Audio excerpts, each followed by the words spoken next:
residents with personal stories of encounters with the police. For nearly a year, we have been telling Mayor Fisher and this body that this contract is dangerous. Most of you have not listened, and I can't help but think you do not care. While you do not have a seat at the negotiation table, the power you do hold is to send this dangerous contract back. It is reprehensible to give the police department that killed Breonna Taylor a 15% raise in exchange for absolutely nothing that will prevent officer-involved shootings and the terrorization of Black, brown, and economically exploited communities from continuing. You're throwing money into a systemic cesspool, and it will prove deadly. LAPD budget increases over the last decade have led to rampant sexual abuse, record-breaking homicide rates, an abysmal 35% clearance rate, and a federal investigation from the Department of Justice, proving that more money for LAPD does not equate to safer communities. A yes vote for this contract is in exchange for real lives. If you continue to give the LAPD more money, people will be harmed and people will die. Thank you, Councilwoman Chambers-Armstrong and Councilman Ackerson, for breaking from white solidarity and your vote against the count. The only conclusion I can come to for the rest of my fellow white people on the council, and again, I speak out of a love for you and a desire for your liberation, is that you are beholden to FOP power, your political affiliations and ideologies that protect and uphold white supremacist delusion. But please, prove me wrong.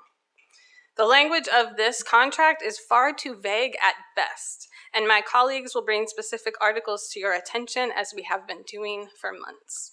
But will you listen? And beyond listening, will you act? Will you use the power that you hold to send this deadly contract back for meaningful changes that our community deserves? I don't think you will, but please prove me wrong.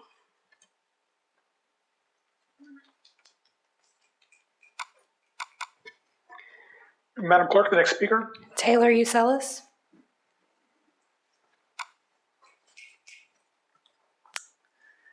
Hello, my name is Taylor Uselis.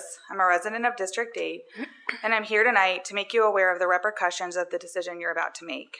Before I get into anything, I do want to extend a deep and heartfelt thank you to Councilpeople Chambers-Armstrong, Arthur, Ackerson, Green, Shanklin, Dorsey, Purvis, and McCraney, who voted no on the Captains and Lieutenants CBA on November 11th, and who I have hopes will vote no on the Officers and Sergeants CBA on December 16th for the same reasons.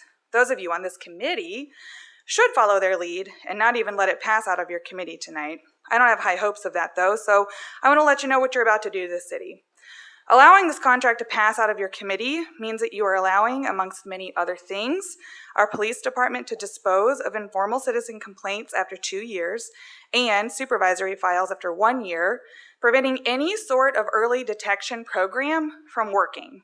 You are also allowing them to suspend officers with pay for any misbehavior, taking up valuable taxpayer money. Some of you are under the assumption that these provisions are enshrined in state law. They are not, and we've shown you that many times. Others of you are sure that the Department of Justice investigation will take care of any accountability measures that you let lapse here, and we've also shown you that the DOJ will not save us. All you need to do is look at other cities where the DOJ is to see that. Passing the buck to the state or the DOJ is, simply put, cowardly. You have the power to demand police accountability at this very hour, and you are refusing to do so. This speaks to who you are as a human being, and trust me, we will not let voters forget when your re-elections come around. I want to end with this. If the CBA 5 years ago had the provisions in it that the community is demanding today, Breonna Taylor would not have been murdered. Passing the CBA as it stands tonight will indisputably lead to more people being murdered by the police. Those future victims' blood will be on your hands. I want you to never forget that you had the power to prevent their deaths and did nothing. You had the power to change our community for the better and did not stand for justice. Dr. Martin Luther King Jr. said, "He who passively accepts evil is as much involved in it as he who helps to perpetrate it. He who accepts evil without protesting against it is really cooperating with it. To do nothing tonight is to passively accept evil and sign the death warrants of people in your city. I hope you never forget that, because we certainly never will. Vote no on this CBA and send it back. Brian Usellis.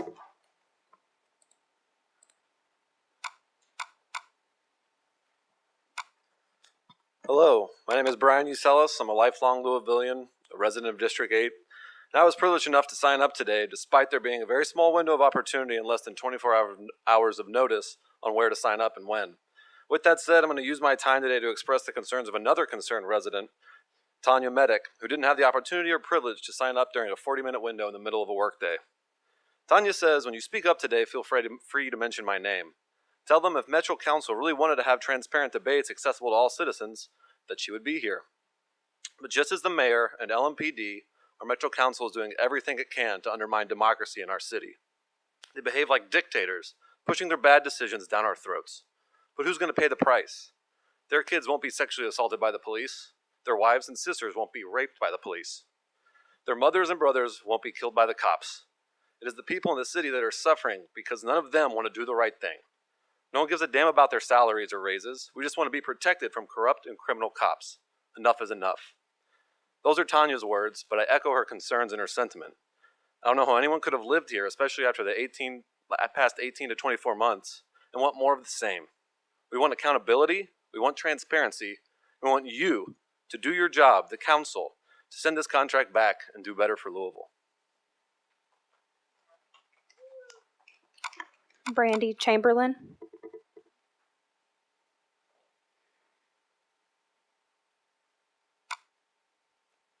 Brandy Chamberlain.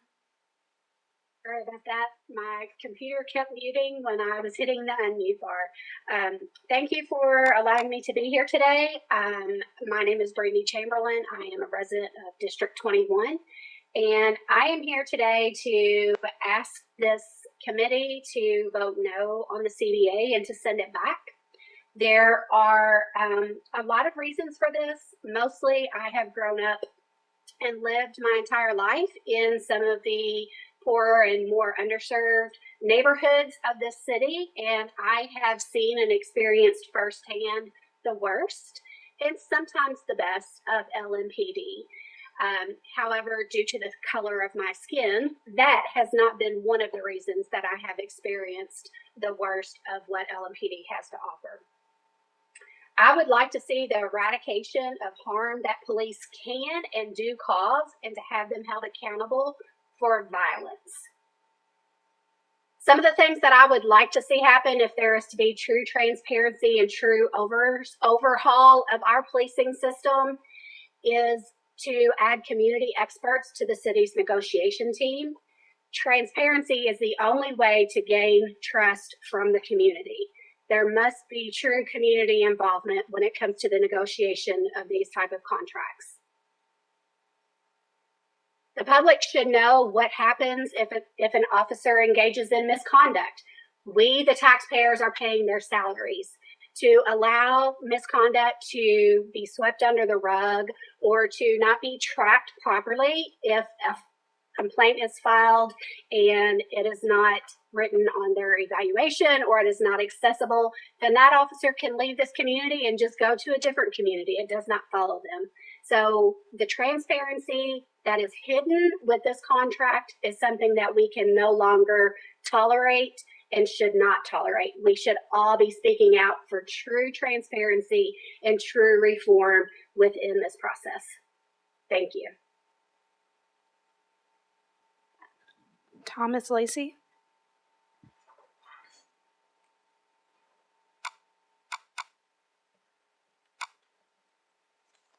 Hello, my name is Thomas Tolan Lacey. I am a resident of District 8. I am a third-year law student at the University of Louisville and the head of our ACLU chapter.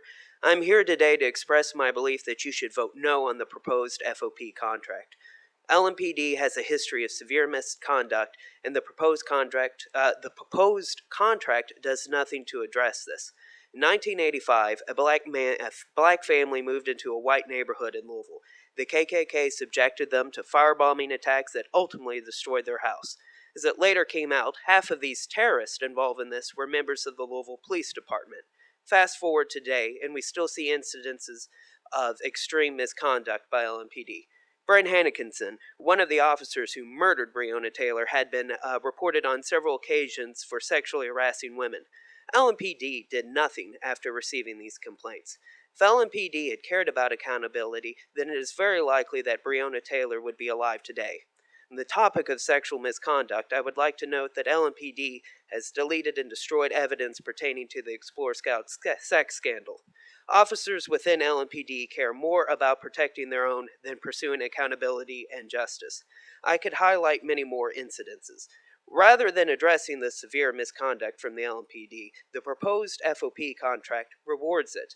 I urge you all today to vote no. LMPD is nationally known for its lack of accountability, and I and many other Louisvillians hope to see an end to this shame under the council's leadership. Thank you. Ariana Levinson.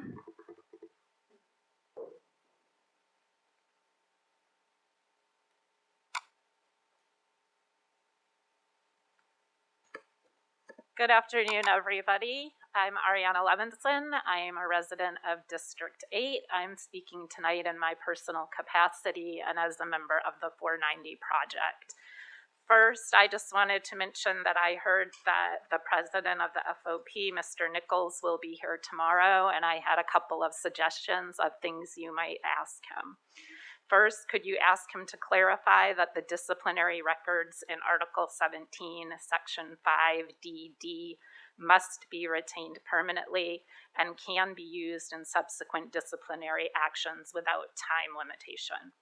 Second, can you ask him to clarify that the types of misconduct listed in Article 17, Section 3, each independently constitute extraordinary circumstances? And then I'd like to spend the rest of my time reading to you a statement from the Board of Directors of the Kentucky Alliance Against Racist and Political Repression. So this is their statement. I'm sure you've read the ACLU statement about the last contract, as well as the Urban League's statement about the last contract. This is from the Board of Directors of the Kentucky Alliance. Chief Erica Shields has said that the Louisville Metro Police Department should be the best paid police department in the state.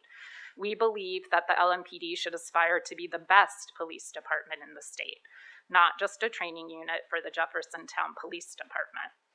If the LMPD is to get a raise, they should earn it by treating citizens with respect and following the law themselves. A first step would be dropping the charges against Grandmaster Jay. The LMPD has shown us that community is not a priority.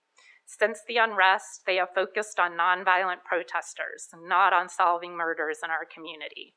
They now say they don't have the manpower to solve them. While our community is trying to heal, they still do not provide witness protection, yet want our help solving the crimes they avoided for 2+ years. Increases in pay do not always result in high-quality personnel. Training police is useless if accountability is not prioritized. All public sector unions should have open negotiations, and they still refuse to allow this. The negotiations still move in secrecy. The FOP uses our monies to lobby and endorse more bad laws that keep Black, brown, and poor people oppressed in the criminal justice system. The people of Louisville might be a lot more supportive of a pay raise if they believed that LMPD was at least on the way toward being the best department in the state, not just the best paid. Thank you. Jeffrey Cavalcante.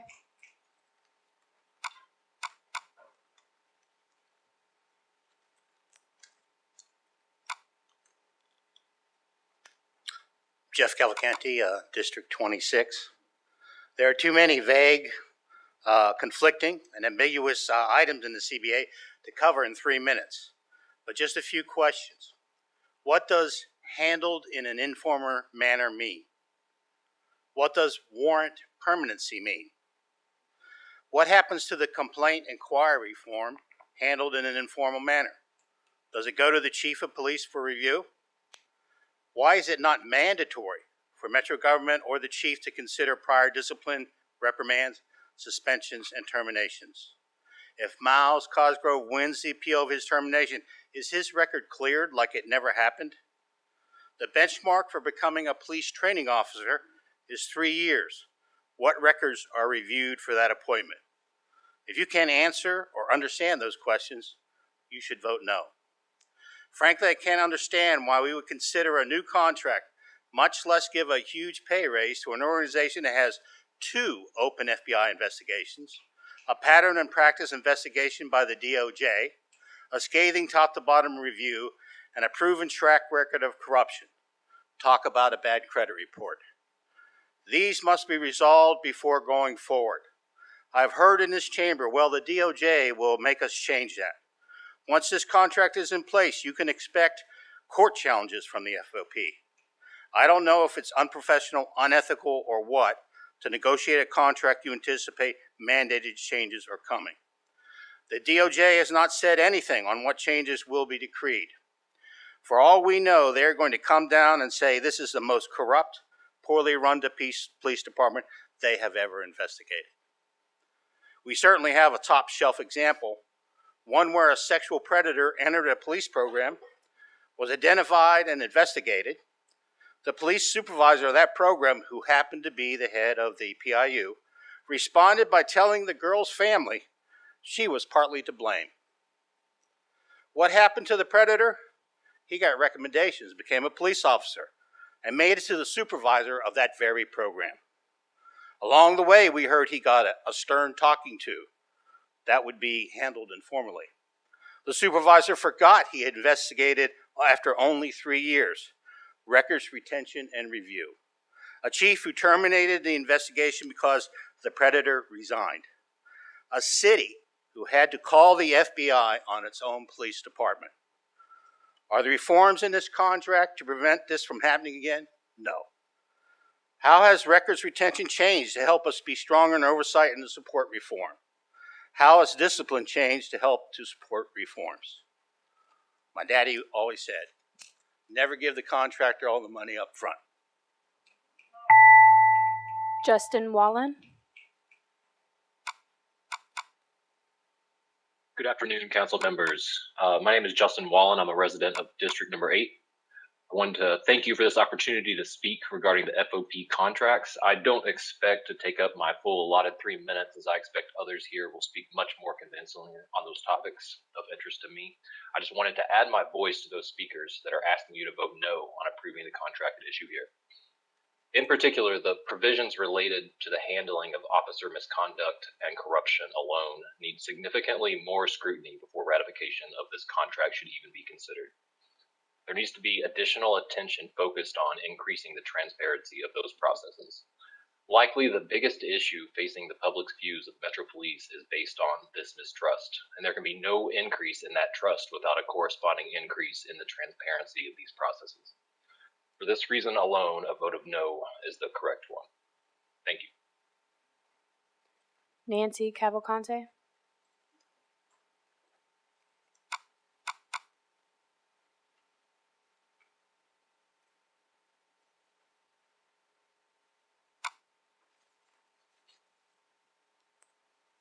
I think most of you know my name, but I'm not going to speak for myself today. I'm going to speak for some of my friends who gave me these comments because they could not get on the schedule to speak today because they were working or there were only 20 spots. Hannah, was any of it worth it? The city has lost so much. And are we any safer? No. The FOP protects, serves bad officers, not the people. That was Demetrius. Israel says the FOP contract is a step in the wrong direction. It violates everything to reward a crooked and cracked criminal system by giving them a raise for a job not well done. Rewarding officers more money and no discipline for their misconduct is frankly irresponsible, and it violates those who are directly impacted by police corruption, abuse, and brutality. Chantrice, these are her words. I am a mother who cannot take her 8-year-old to the nearest library because it's shut down. While police accused of sexual assault and murder get raises, my son's neighborhood is neglected by the city. Commit to voting no on the FOP contract today. Tiffany, Since the FOP has nearly demonstrated a lack of transparency and accountability, they deserve nothing more from our tax dollars. They answer to and work for us, the people who pay their salaries, and not the corporations, developers, and gentrifiers of our city. Vinny says the FOP contract requires more funding than the evidence suggests is needed. The FOP doesn't and shouldn't represent the fullest extent of the resources available to taxpayers. Why are we narrowing our options? There are lots of good things going on in this city that we could be funding, including new deflection programs that have lost funding or are not being funded to the potential that they could. For the money put it back into the people who make the community a great place. And last, my friend Shantae, who's a social worker in this city. She tells us that it's increasingly harder and harder to find services for the citizens in our community because the funding is so short. Each day, social workers like herself are asked to do more with less so that they can find a law, so that they can support a law of governments instead of the people. Each day, she scrambles to find the resources for the families that she serves that need shelter, food, access to well resources like healthcare, medication, mental health, culturally competent providers, etc. This FOP contract dishonors the nearly 2 years of the protests in this city and us asking for lawmakers to be bold and to place the necessary safeguards and restraints on those calling themselves public safety, including and specifically the LMPD.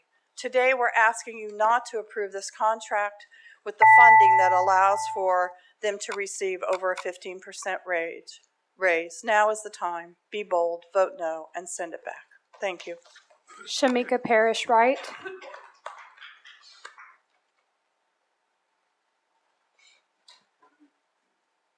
Good evening. Thank you for this opportunity to share my opinions. I am speaking of my free will and as a candidate for Louisville mayor. I know for some people that they think that that is crazy, but I'm a worker. I'm a worker that understands what it takes to bring the needs of the people to our city.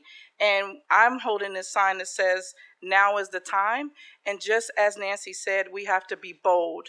But I agree with what I've heard before from the previous speakers, but I want to dive in on why I chose to come to speak to you all today. If approved by Metro Council next month, the contract would give officers and sergeants a 9% raise for the current year, retroactive to July 1st, and 6% in 2022 and 2023. The previous proposal included a 3% raise in the third year. However, the proposed compensation package does not require greater accountability for officers. Police are getting a 9% raise this year that is applied retroactively to July. They are also getting a $5,000 bonus for working during the pandemic, while other employees, including human resources, zoo employees, and the Office of Management and Employment employees, are only getting $500. Police officers knew when they signed up that the job would be hazardous. And let me remind you, I almost became a police officer, so I do understand part of that. This is a public service. The goal is not to get rich. Nobody working in public service aims to get rich. In addition to the generous raise and the pandemic bonus, officers will also be able to work off duty and get paid. The compensation for officers is disproportionate to that of other Metro employees. I always stand with all workers. The LMPD is the most protected working class in our community. Every department in Louisville Metro needs to be properly funded so that the over 5,000 employees we depend on get the most of what they need. I applaud the efforts of the 490 Project, all the speakers before me, and others that build awareness and transparency to the way policing is done in our city. You have more eyes on you because we deserve better. Louisville deserves community protection that is thorough, accountable, transparent, unbiased. While I agree officers and others in public safety need to be compensated well, we who depend on them need the enforcement arm of our city to not be undertrained, corrupt, or racist. The people have stood for a long time, and this is the first time we've seen this much insight in this process. We're asking for transparency. We're demanding accountability, but that should be a given for our enforcement arm. We're asking you to consider those things as you make your decision today. Thank you. Carolyn Tobe. Yes, hi. My name is Kara Toby, and I'm a resident of District 16 and a member of the 490 Project.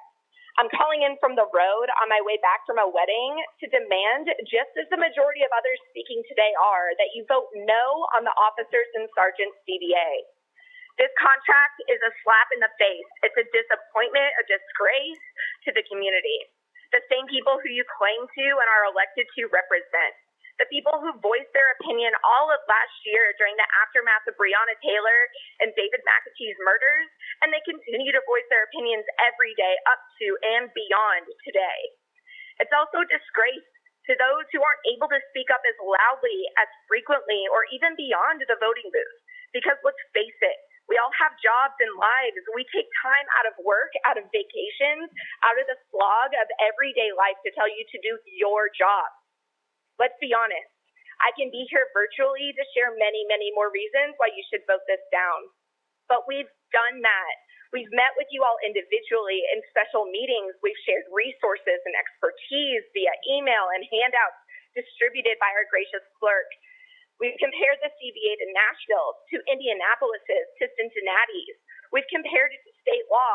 We've compared it to Lexington's, and we're not even getting paid to do this like you all are. Are you even listening? I mean, some of y'all can't even be here on time.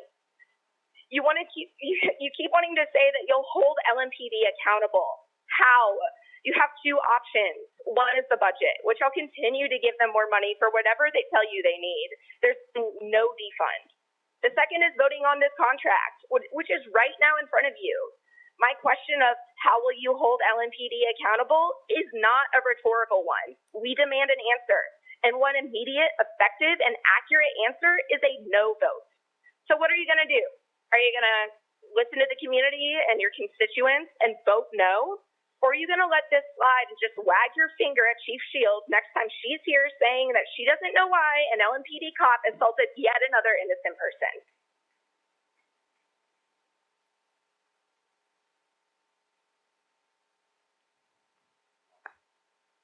Carolyn Toby, is that all, ma'am? Yes, that's all. Okay, thank you. Catherine Fossil. Hello, can you hear me? Yes, ma'am. My name is Catherine Fossil.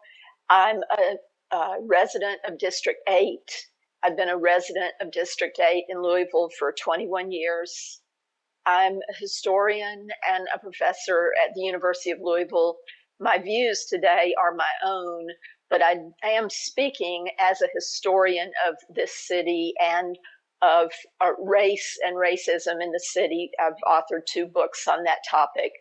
I would like, as with many of the other speakers, I want to urge the committee members to vote no on this FOP contract, to send it back.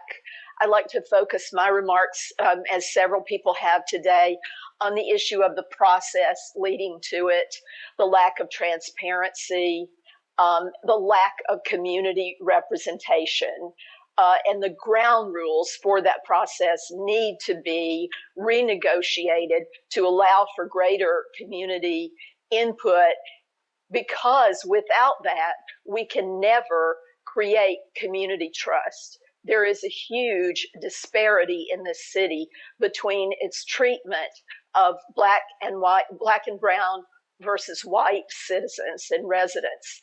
And that it has been shown over and over. The FOP, the LMPD has made that crystal clear in the past year and a half, both through the Breonna Taylor murder and in its wake in the treatment of protesters. So I think that in order to start the repairs that need to be made, it's a slap in the face to everyone who wants greater transparency, who wants greater accountability, to have a process that is so enshrouded in secrecy and does not allow for greater community input. As many have mentioned today, even the timing and the process for speaking at this meeting is extremely problematic. So I just want, but in terms of the history of racial disproportional treatment in Louisville, I just want to name a few of the historical currents that have gotten us where we are today, starting, of course, with enslavement, followed by legal segregation, followed by redlining, followed by wage inequities that persist today with a hugely disparate Black unemployment rate. Followed by de facto segregation that continues in our neighborhoods and in many walks of life here in Louisville, along with economic disinvestment in historically Black and brown parts of Louisville that are very pronounced today. So as a white Louisvillian, I am one of many who are committed to trying to address this racial disproportionality, this institutionalized racism in all our institutions. But right now, all of you have a chance to do that with this contract. So please vote no. Please send it back. Please include community representation. Thank you. Thank you, ma'am. Alicia Fox. Alicia Fox. Okay. Abby Long.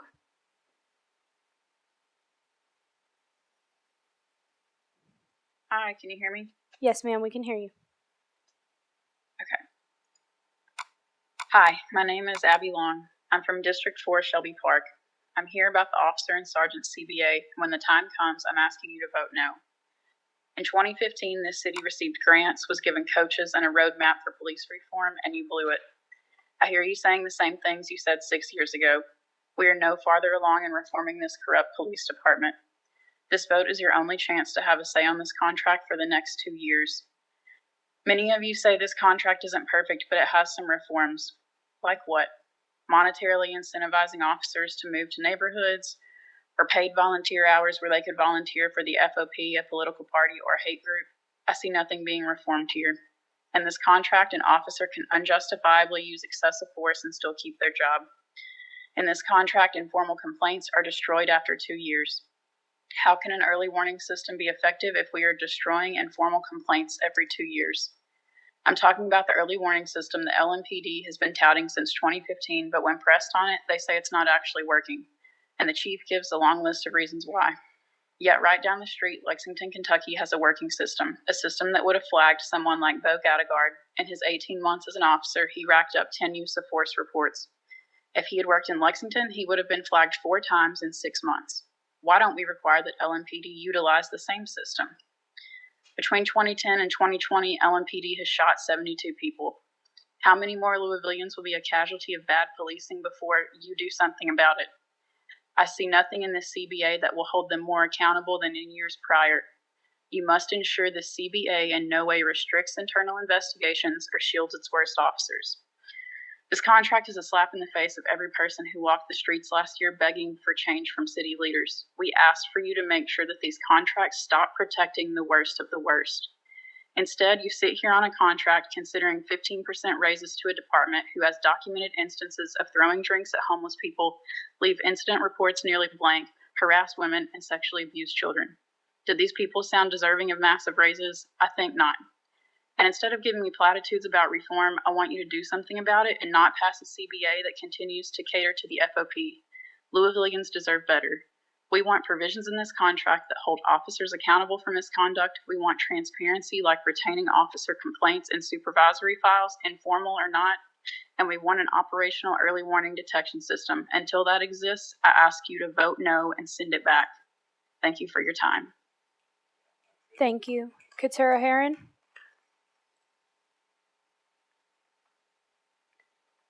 Katura Heron. Chanel Helm.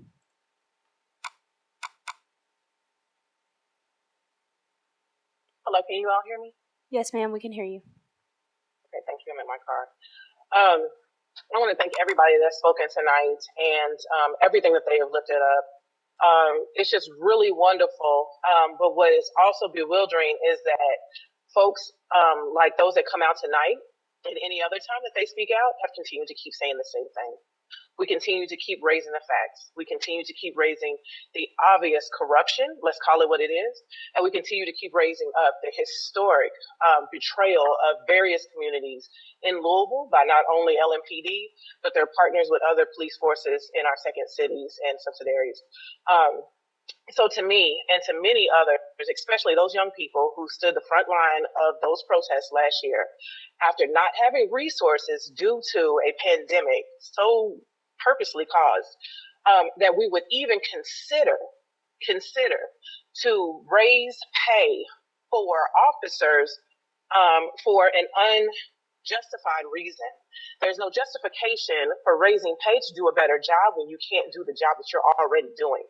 And so the contract that we see with Louisville and this police department is one that any other contractual organization or individual would have. It's in depth, has to do with its historic nature, and that was to subside is corruption. That still hasn't taken place. And so I'm really over it, but I'm really ashamed that we continue to keep having city council members represent people in this city and continue to try to fund corruption at its finest. When do we say, let's take away a portion of that money that we are giving to police as public safety and give that to the many different organizations who have to beg every budget cycle for funding, who put in contracts and applications almost 80 pages long to get funding just for their organization to support gap services. These are the things that we're asking for when we name defund. It has nothing to do with making sure that police eventually go away.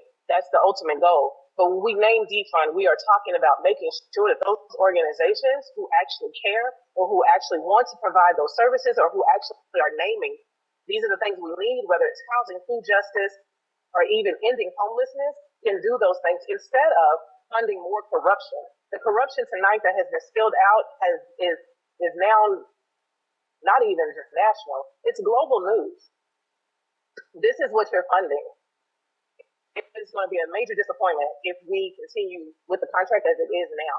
I also want to name that I do not know any type of entity that takes a contract and then it's already been finished and then brings it back to be like, hey, this is what we want to go ahead and have. I think if we're talking about people who need to represent the people, then they do what the people want. Thank you. Thank you. DeRay McKesson. DeRay McKesson.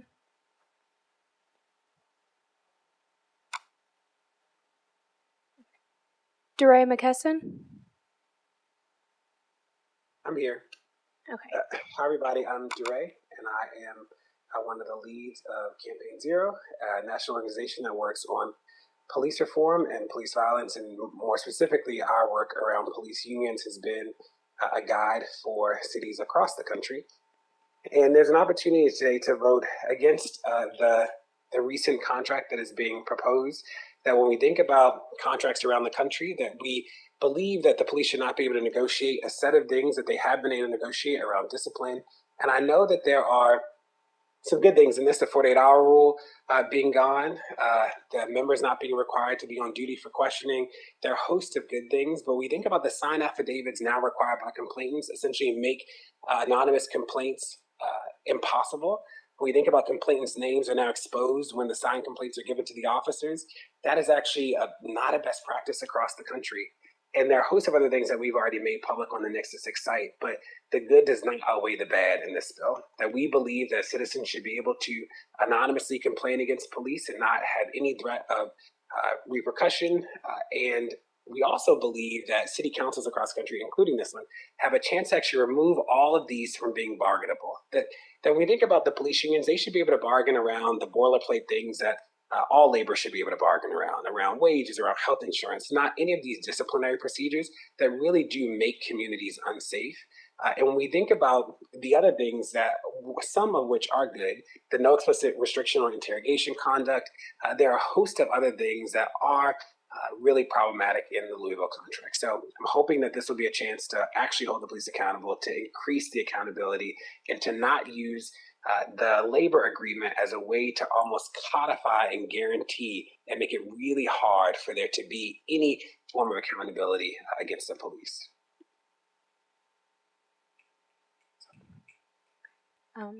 Thank you, DeRay. Would that be all, sir?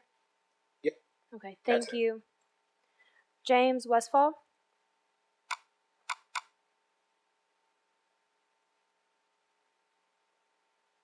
You hear me? Yes, we can hear you now. Yeah, okay. I'll be brief and to the point. I'm sitting here listening to the other speakers, and the first impression that comes to my mind is, wow, what's going on? We're talking about a contract to fund our police department, and everybody is taking racial or political objection to that. And I'd just like to say that I think the community supports LMPD, and most folks seem to not understand there's a very thin line between civilization and savagery, and it's the police department that polices that line. They keep the pack to keep the people safe. We all know, unless we've been living under a rock, that recently, in the last year and a half, 2 years, violent crime is on the rise entirely everywhere in this country due to a lot of factors: racial strife, economic upset, political unrest. It's coming to Louisville. It gets worse year by year, and the only thing that holds it in check is the police department. I think, and I think many people in this community think, that the police need better pay, they need better visibility into the communities, they need the support of the community, and they need greater numbers of people. We don't need to defund the police. We don't need to divert money from policing, keeping citizens safe, to a host of welfare programs. If we want to do those things, then we have a different society. We need to fund this police contract, keep this community safe, and do what's right for the people that live here and keep us all safe. Having said that, I will shut up. Thank you. Thank you, sir. Nick Garner?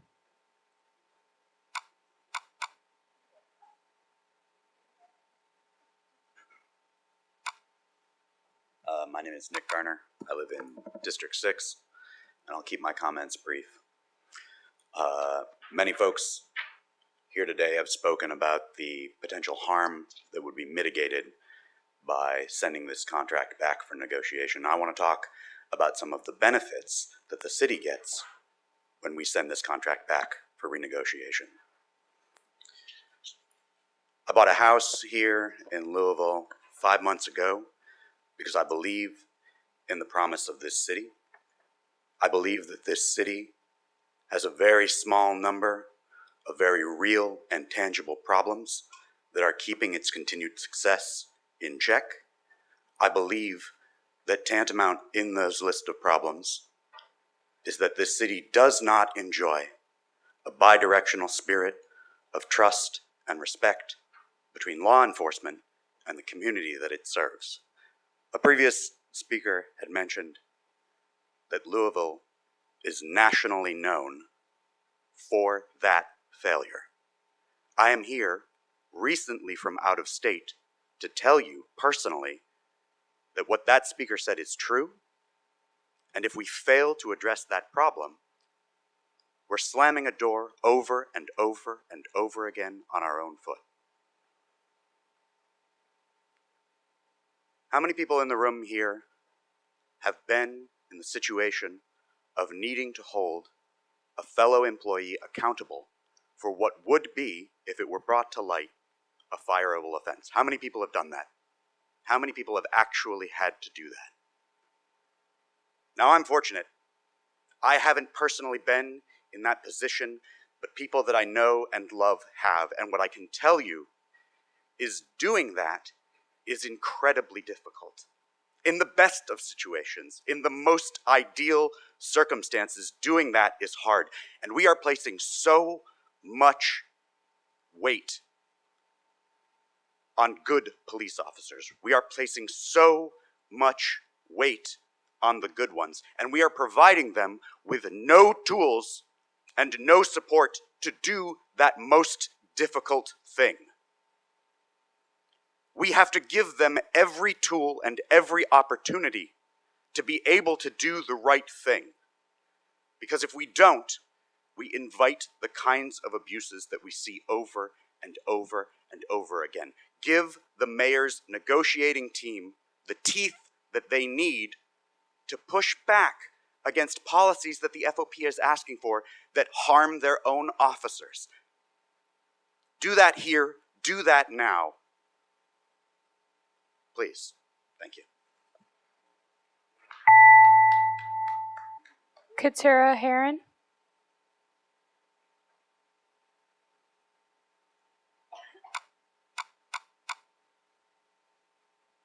Greetings. My name is Katura Heron, and I'm a policy strategist at the ACLU of Kentucky.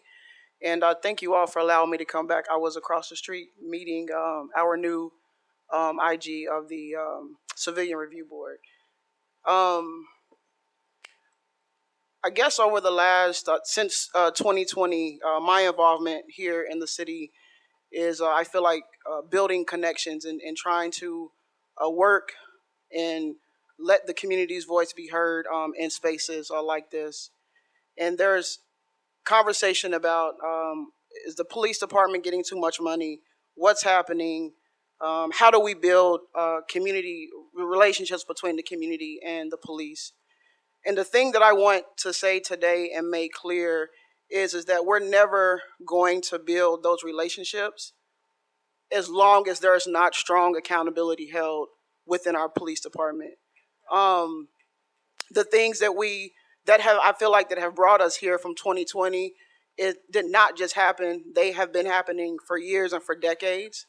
And I think another thing that I want the community to understand is that when we're talking about service positions such as police officers, social workers, those people are working with our most vulnerable population.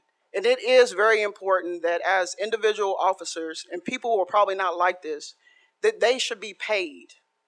They should be paid enough to take care of themselves, take care of their families, and not have those stresses.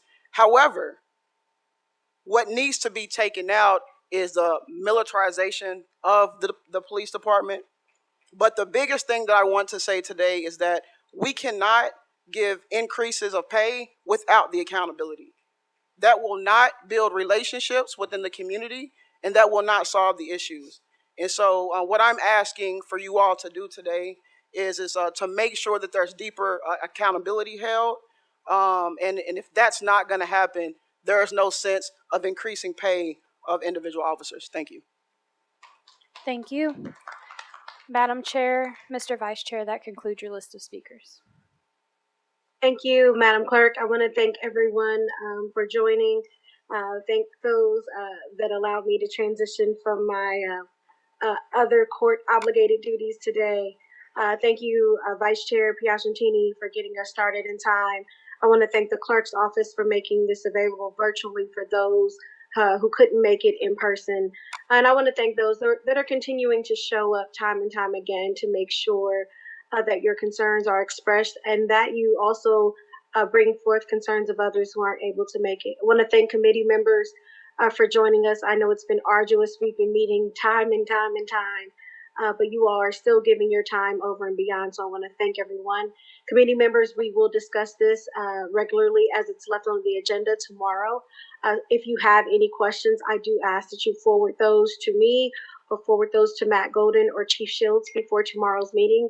I do hope to bring this to some sort of conclusionary vote so that we can move forward with either a yes or a no. If there are no other questions at this time, everyone, I thank you for your time. Committee members, I will see you tomorrow. Audience, thank you as well.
So what you just seen was about 45 minutes of open forum that happened at the Louisville Metro Council Hall here. How you doing? Good to see you. But again, about 45 minutes worth of open forum that just happened here at the Louisville Metro Hall. A bunch of guest speakers had to sign up beforehand to be able to speak. There was a 40-minute window, a very small gap of time for people to sign up to be able to do it. So there was a lot of speakers that are actually speaking for other individuals as well. A lot of really good footage. I might try to chop some of it up or pull some of Louisville Metro's official footage because they usually have a better angle.